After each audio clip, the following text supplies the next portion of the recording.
We are joined on stage for the next panel discussion number 2, which is technology and innovation. Very, very interesting session. Technology and innovation leadership, driving digital transformation.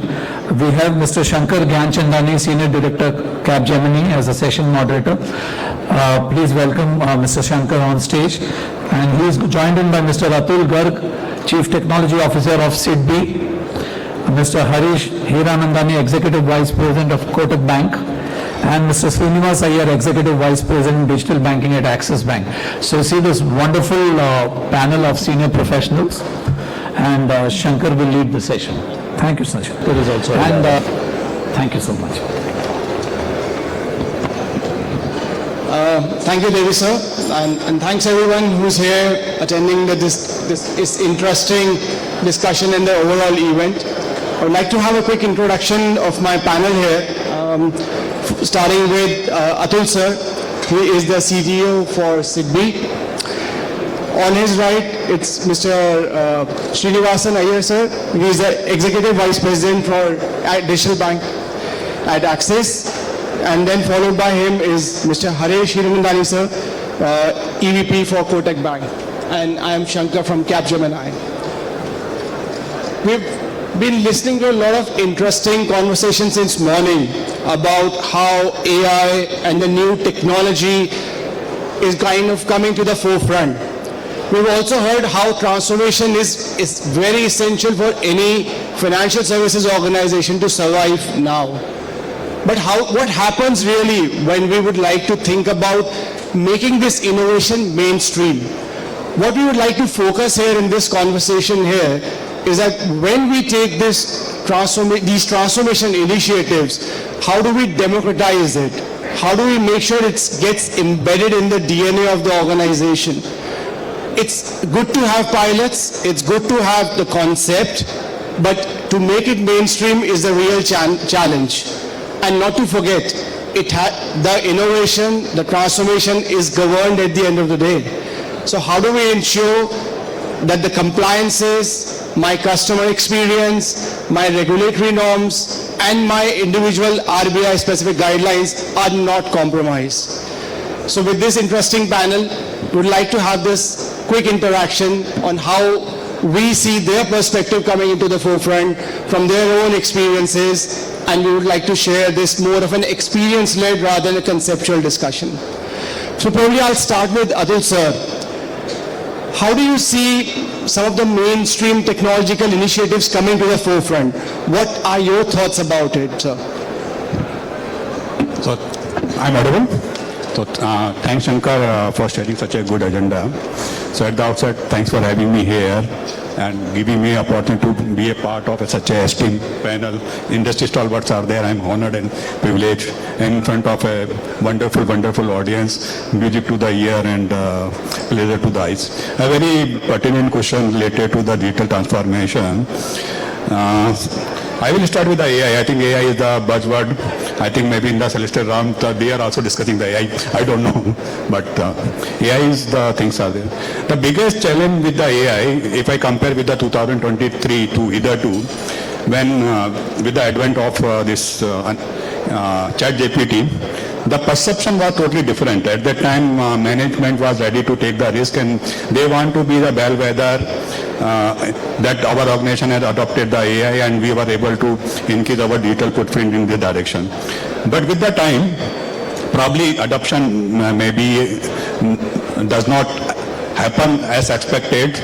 A perception which has been created at the senior management is that it's a more, hype than the substance. So I will go with the example of the AI. So in the adoption of the AI, in any kind of digital transformation, the first thing is that you need to find the right audience and what are the steps are there, what are your metrics are there, what are your parameters are there. And more important component is that it should be compliance to the T with the regulator and with our this governance and your policy. So in the case of the SIDBI, so I'm very proud that I'm a part of the SIDBI. SIDBI is supporting the backbone of the Indian economy, the MSME, and you can see all kind of, Discom was there, whether it's 2008, whether it's recently only the kind of geopolitics was there. We contributed in maintaining the GDP of this country. One of the contributions are there.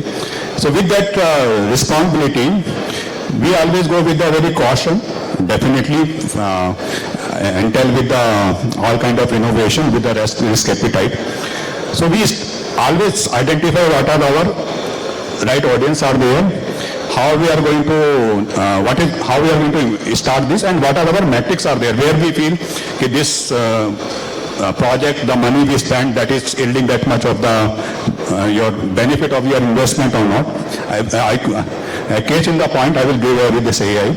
So when we started our voyage into the AI, the biggest challenge in front of us was that whether the AI is going to be contributed in the improving your individual capacity, individual productivity, enterprise productivity, or helping into the risk appetite, risk identification, productivity disidentification are there. The challenge in front of us was how to govern that, how to get the benefit of our this money. So we started with the center system. What we did is that we built the AI ecosystem first. We did the AI ecosystem first, then we involved our users. We did some kind of workshop with the users. We identify what are the pain areas are there, and those pain areas are the low-hanging fruit. Always there are two kind of pain areas are there. One is the long-term sustainable, which is not going to yield immediate benefits. Then your this short-term pain areas are there, low-hanging fruits are there. We build that short-term solution for that short-term pain areas on the AI at a center level. At a center level. Once that and in entire your itinerary, constant involvement of our user was there. We at each and every steps we are taking the feedback of our users. Once that come into the pilot, user had tested that, then we emphasis on the scaling of that. That was the last stages was there. There also we go with a very caution approach. We started with some kind of pilot at a branch level. Then we go with a pan-India kind of things are there. So if I summarize, the three parts are there. AI, yes, it's an excellent concepts are there. But I feel a caution approach with constant involvement of your stakeholders and at a baby step, because it's some kind of uncharted areas are there. Every junction, maybe down the line after 5 years, it is going to be much more, and compliance to the team. Thank you. That was quite a good answer to understand. I'll come to Srinivas, where the key point this morning was that about all the investment that's happening in AI and all the emerging tech, between all the use cases that are being explored currently, a fact that came to light was that about 6% see the light of the day when it comes to execution or scaling up. What's your experience in digital banking? Where do you see things moving, where it has a substantial business impact? Okay. So in Axis, we are placing some large bets on AI to sort of contribute to a bottom line the next 18 months.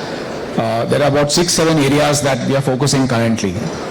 So one very, very obvious use case is for the call agents, right? So over the next 12 months, you will see some of the agents either being replaced or their productivity being enhanced through AI, right? That's number one. Two is something that we call zero ops, right? So all the operational tasks that are currently there, either in terms of document verification or database verification or basically reconciliations, right? So all that we will be moving to AI, and we hope that we'll see some increase in productivity on the operations side. Three is something that we have already started and it's giving us good results, is on software development, right? So today of all the BRDs that get written, almost 90% we use AI, right? Some part of coding is also being done through AI currently, and there is obviously a guy who does the quality control. But over the next 12 months, most of it will be AI, right? We will eventually move towards testing, creation of test scenarios, and basically also some elements of info security. On the revenue generation front, we already have an in-house AI chatbot, something like a chat GPT, which helps our teams to sort of get knowledge about all the products, processes that we have internally. So it's like a ready reference whenever they have to go and meet a customer, right? So this is an instant, like a chat GPT platform where they can get knowledge on what needs to be spoken, and that has also significantly increased productivity of our guys. So next 12 to 18 months, as I said, we expect AI to substantially contribute to our bottom line. Thank you, Srinivas sir. I'll come to you, Haresh sir. Is that it's an interesting perspective brought in by both from SIDBI's angle as well as from Axis angle. Where do you think innovation is going to take us? Specifically, from a scaling up of capacity, is it more about technology initiative or it will become an operating model initiative? I think when we all started hearing ChatGPT, then we all took, I think everyone here uses ChatGPT. Everybody started playing with it, right? And I think that's where the last 2 years have gone through, where a multiple round of experimentation has happened across multiple use cases to see which one can be actually scaled up.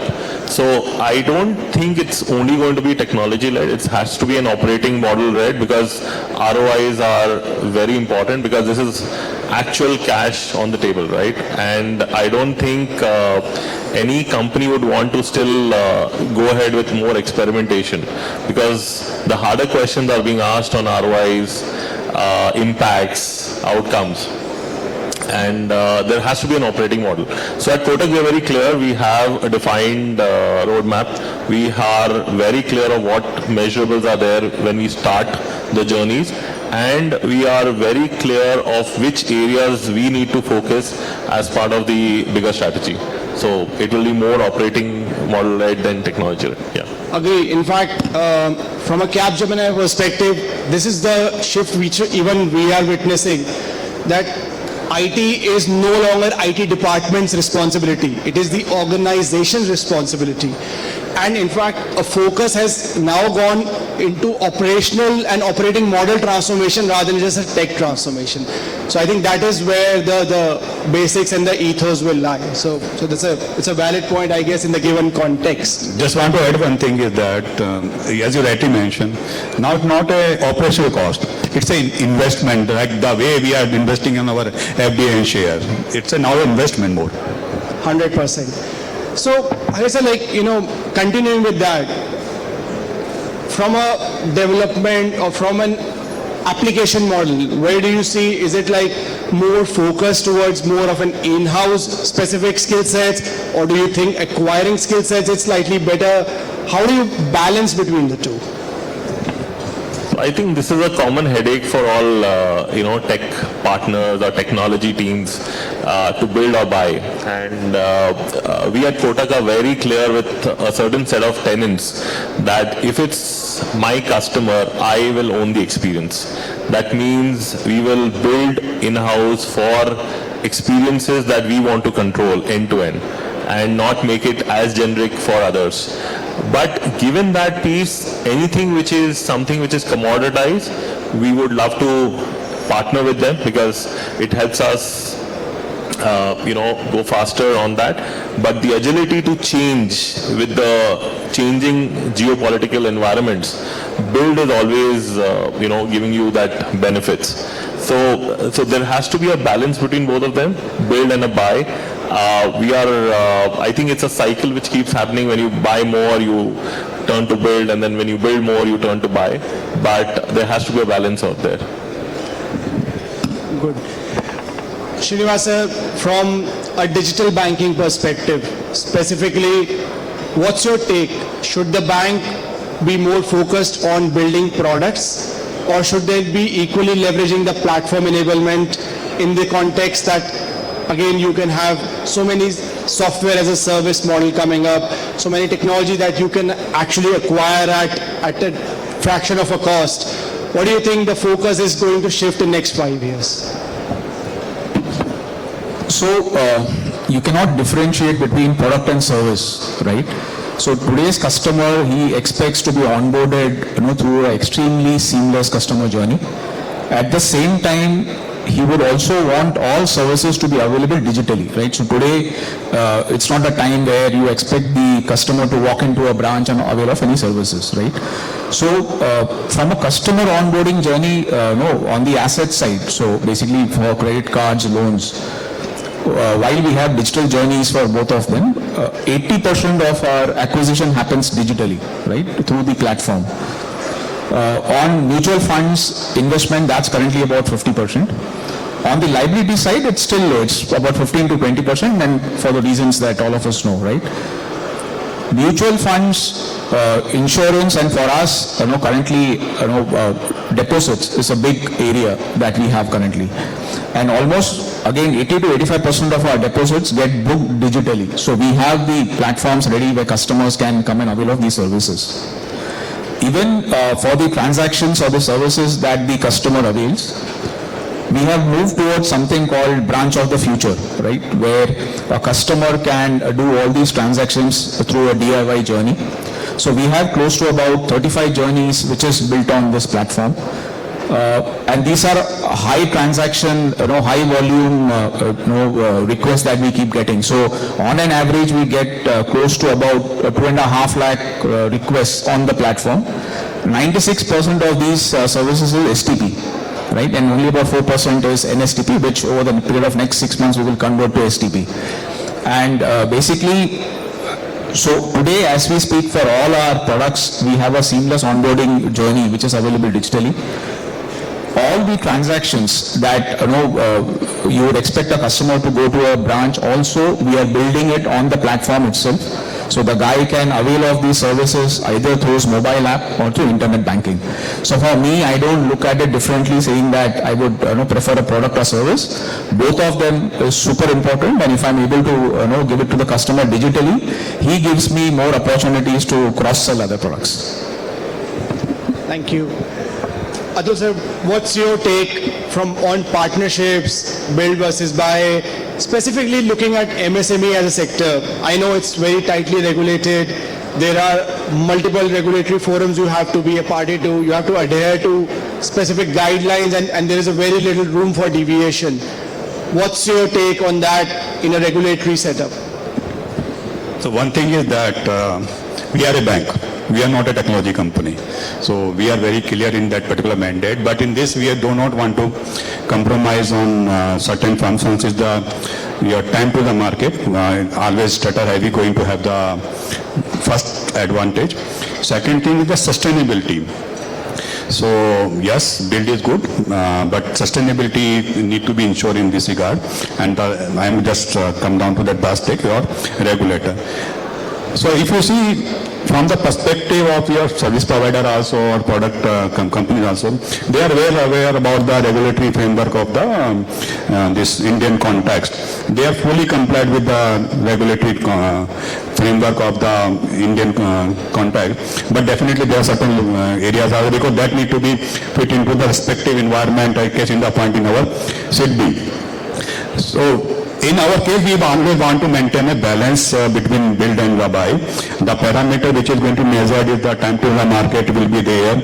Second thing is sustainability is going to be there. Third thing is your regulatory compliance. And RBI nowadays is coming with we understand that risk, and they are coming with a mandate that for all the kind of partners, whether it's a materialistic or including non-materialistic partner also, because recently RBI your circulars are there where they are suggesting that you have to do a risk assessment for the non-materialistic partner. So RBI coming with this that you have to carry out a risk assessment for all your IT partner. Additionally, auditing and all those things is going to be very, very important in this context. We need to ensure that whatever the practice which has been mentioned by the partner, actually their compliance to the T or not, whether those are the visual words or those are the gospel to that establishment is also required. At the end of the day, compliance, regulated, especially regulated compliance are the non-negotiable instrument. It cannot be compromised at the name of the business expansion, at the name of the this revenue and all those kind of things. So sir, my follow-up question to that will be like, of course, one part of compliance, the responsibility is being fulfilled by SIDBI as a bank. But when it comes to the clients or the customers we have, do you think the technology has evolved significantly? We can have that partnership with with our clients, with our customers as well, that they can also leverage it in a way and they are also equally enabled and capable of executing certain changes at their level. Any experience or thoughts on that? So in this, actually, digital is going to play the very pivotal role in this regard. If you see in the past, when majority of the process was the manual, your documentation, those are lead to a lot of manipulations are there. So digital actually address that particular issue, but it being a one other fallout. Now digital became a one more user permeable area where your phishing, your this OTP and all those kind of things become a very risky affairs. So as a part of the SB, what we are doing is that we are running a campaign where we are sending the emailer to our customers related to the awareness program. Secondly, in our system, we build some certain kind of controls are there. A case in the point, suppose the OTP is coming, request is coming continuously, so some kind of alerts are there going to be generated, which created a one alarm or some message to the customer that probably your system is, your account is going to be, I will say, hacked or maybe compromised kind of thing. Yes, digital is playing both the sides. Whatever your manual related risk are there, that has been mitigated, but it emerges new challenges which still we need to work on top of that. We heard that, sir, that about the importance of data. So, Srinivas sir, like from a digital banking scenario, we have plethora of data, both structured and unstructured. We have a lot of modes to gather the customer-specific data now through our channels, through their individual banking behavior. How do you think personalization in this age going to the next level? Where do you think when the focus has been more on an individual customer and the ecosystem around that customer, that how do you want to mine that? How do you want to take that customer to the next level? What are your thoughts about it? So if you look at the Axis Bank mobile app today, right, the app rating is 4.8. It's one of the best in the industry, right? And to a large extent, it's because some of the personalization elements we have built in the app, right? So basis the data we have about the customers, whatever offers that we show is specific to your requirements, right? Also, with today, you cannot show a customer things on the app or banners which he's not interested, right? When he's there on the app, it's something like you give him experience of an Amazon or a Flipkart, right? You know, if he's come on your platform, what is it that he's sort of try to discover, explore, and he's not going to be there for long. So you need to catch his attention. So very clearly, as you rightly said, with Axis, we have a data lake where we have huge amounts of data that resides with us. We have a very good business insights team which sort of gives us personalized offers. We know exactly, and we use all the partners that you talked about, right? So we sort of collaborate with them to sort of show personalized offers, banners, and we also do a lot of A/B testing to see what works, what does not work. Very clearly, with the amounts of data you have, there is immense potential for us to sort of take personalization to the next level. That is something which is the key focus for Axis. We are spending a lot of money on that, trying to see that how can you enhance the experience of the customer on your platform. And also, you will very soon see Axis Bank coming out with separate apps. So if it's a senior citizen, we will come out with an app for senior citizens, because what they want from a demographic profile is very different from what you would want for a mass segment customer. So that is a big focus for Axis, and as you rightly said, enough and more data that you have, you need to data mine it properly to ensure that you take personalization to the next level. And something like, say, a Netflix, right? So we would like to be the Netflix of banking. Interesting. That's a very smart analogy. I appreciate that. To substantiate this point of data mining, in fact, a lot of initiatives globally that we have seen in Capgemini, who are our clients, where we are partners, is that there's a very strong emphasis on customer journey management. What exactly are the pain points that we can cover in each of the journey, including AI? And it's not just about those AI tools which enhances the customer experiences, but more about how do you take this personalization to the next level. That is something, and I must say Netflix analogy is amazing, brilliant. I'll come to Harish sir, about yourself. You know, when it comes to having operational complexities and simultaneously you would like to enhance customers' experience, effectiveness in both relationship building and relationship management. How do you see that challenge? How do you see that you have to ensure that operational guidelines are not compromised, that's the word? At the same time, you ensure that the customer is also positive at the end of the day. I think, first of all, we should all realize operations is a defect in the entire piece, right? Because today's customers want to do things on their own. So if you enable them to do the process on their own, they'll be more than happy, and you'll actually have like what my friend said, zero ops. So and I think we all are moving in that direction. Coming back from an operational standpoint, definitely customer experience is the first prime tenet that we focus on. The other things that we look at is how easy we can, because AI has made things very, very easy for all of us from a customization perspective, personalization perspective, tooling perspective. So the more convenience I give to my customer, the easier my operational, excellence, I can reach my operational excellence there. So I think it goes hand in hand. It's not one against the other. So the better the process, the less the, hops, the better the customer experience. So that always takes cadence before anybody else. Thanks.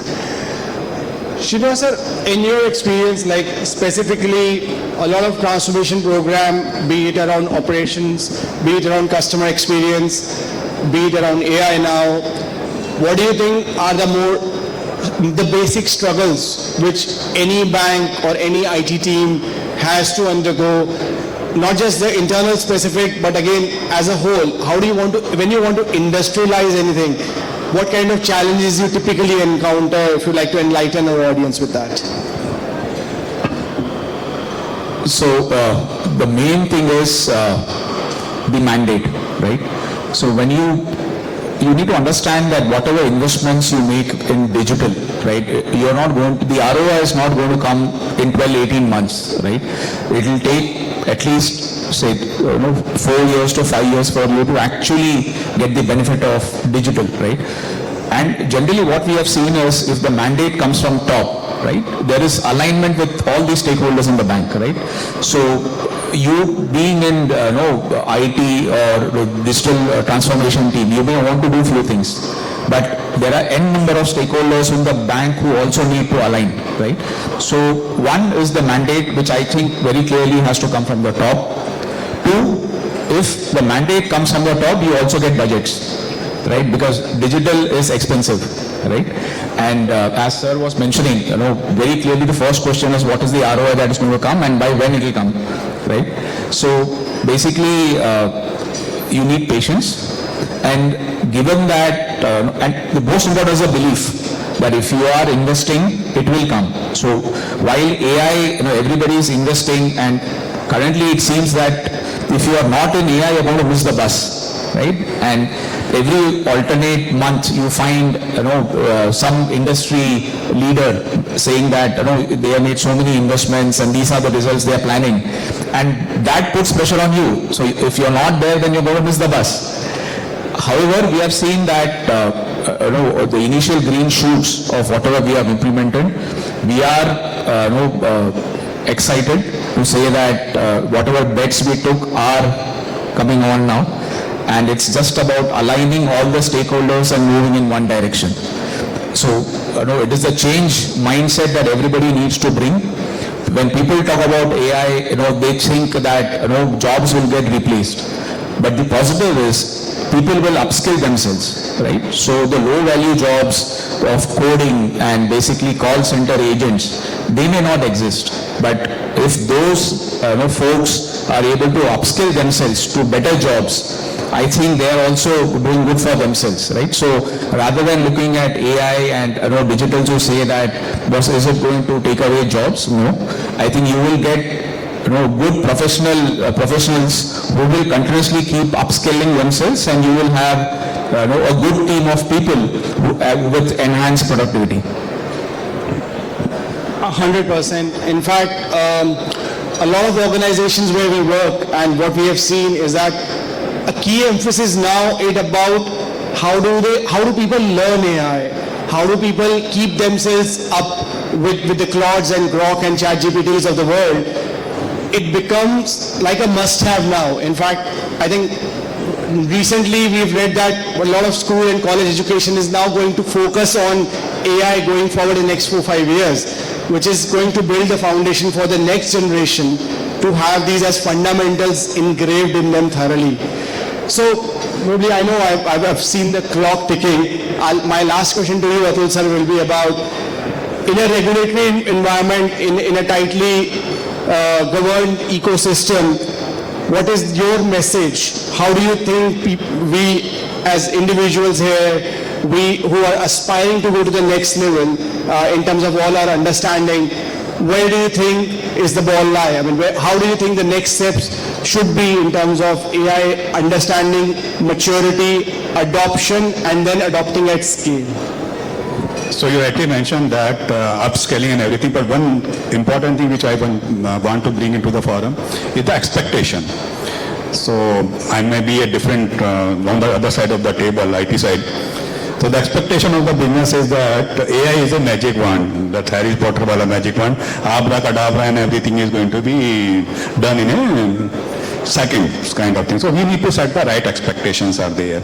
And AI need to be continuously monitored, not from the perspective of your operations, your efficiency and all other things, but what are the business value in terms of my revenue, in terms of my cost reduction, how it is going to be being. So there should be a clear defined parameters are there which need to be defined at the beginning of any kind of aspiration project. And the third thing, which is again I'm repeating, non-negotiable, that is the governance and the compliance. So we need to ensure that whatever solution we are going to implement in the AI or data technology, that need to be compliant to the team, and there should be observability will be there. It should not be limited to some lip services. There should be a clear defined observability, clear defined measurement I will say the logs or everything should be there so that it can be established. So that is my things are there. And looking at the ticking clock in front of me, I think it has been a very productive conversation with the team. As we all understand, AI is something which is like a tool, which is an enabler. It automates, it helps us to become more efficient when it comes to all the agents or when it comes to all generative AIs. And it is an important ask, and then as one of you mentioned about workforce optimization, it's not about workforce reduction. It's about how do we bring up the quality of workforce, how do we bring up the quality of the work which we all used to do as individuals in a day-to-day task, taking it to the next level and ensuring that all my individual use cases are done at a more enterprise level and at a more scale level. I think that's what we would like to take away from this session. Just want to add one thing. AI is a itinerary. Normally we use a metaphor in converting the caterpillar to your titli, butterfly. I'm using in the word titli. Coming with lot of the 7 colors and everything, but we need to preserve that. We need to preserve that. That is very important. So just one example of upscaling. So in our team, you had the product owners, right? So once the grooming was done, we also have a design team, which is like a very glamorous team, right? And we used to be at their mercy to say that, okay, we have given you groom stories to create user journeys. So with AI, what used to take about 3-4 weeks it happens in about 20-25 minutes, right? So all my product guys are able to create user journeys in say 20 minutes, and they have upskilled themselves, right? So the dependence on other teams has also gone down. So everybody needs to figure out what is the upskilling activity that they will take so that they stay relevant. It's a risk to IT company, huh? I'll just add one more line here. So today there's nothing called a product guy, a UX guy, engineer, right? Because you have agents for all these. So as a person, business person, or as a tech person, you'll give the requirements, it will churn out all these things which are there. So it's boundaryless right now. No, I'm sure this is such an interesting topic that we all are excited about. We can speak for hours and hours now, but I think we should let audience, if you guys have any questions to ask us, maybe you can ask us now or catch up with us after this interaction. We'll be more than happy to take your thoughts, understand your individual perspectives. We have time for one question. Yeah. Food for thought is now being overtaken by the thought of food.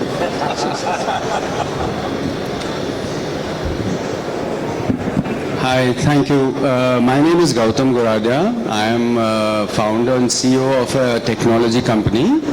It's the world's only platform to help users audit the darkest data on this planet, which has been completely ignored without the lure and glitz of AI, and that is the data that is coming from your surveillance cameras. Now this is because we are bankers here.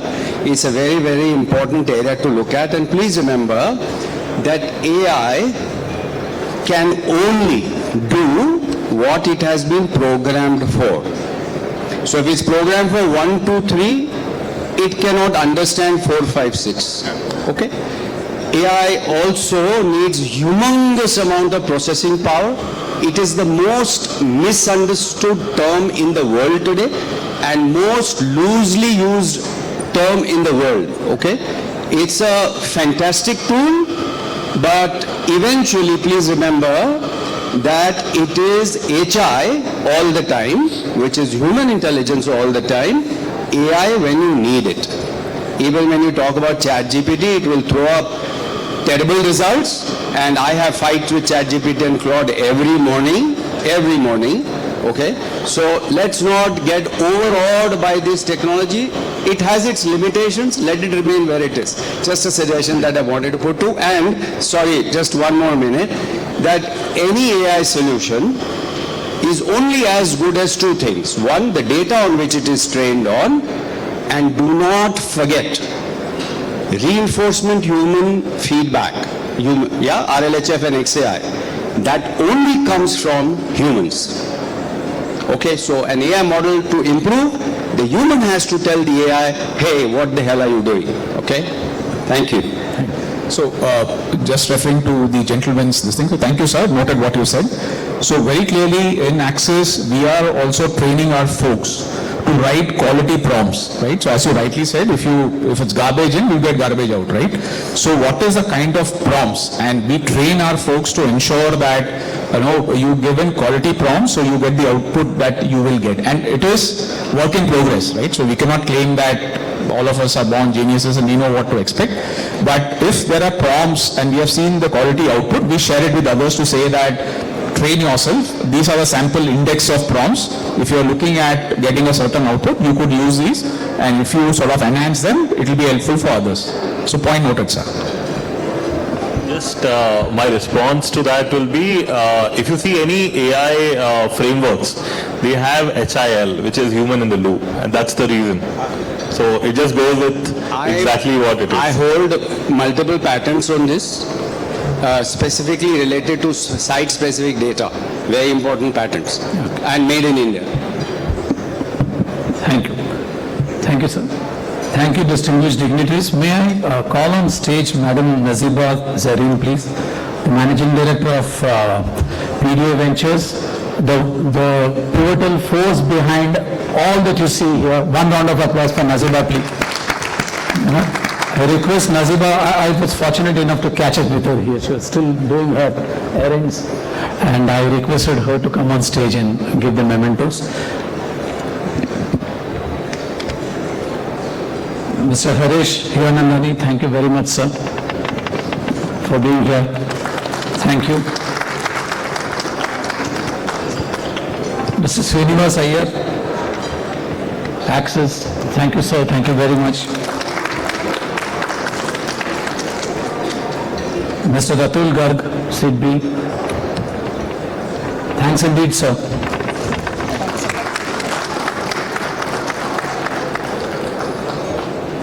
And of course, a piece of gratitude for Shankar.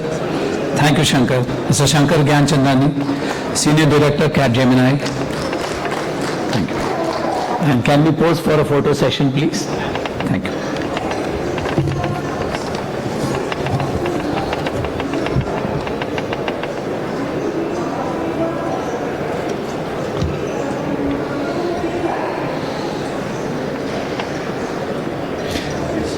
Thank you indeed, dignitaries on stage, and thank you. You've been a wonderful audience, ladies and gentlemen.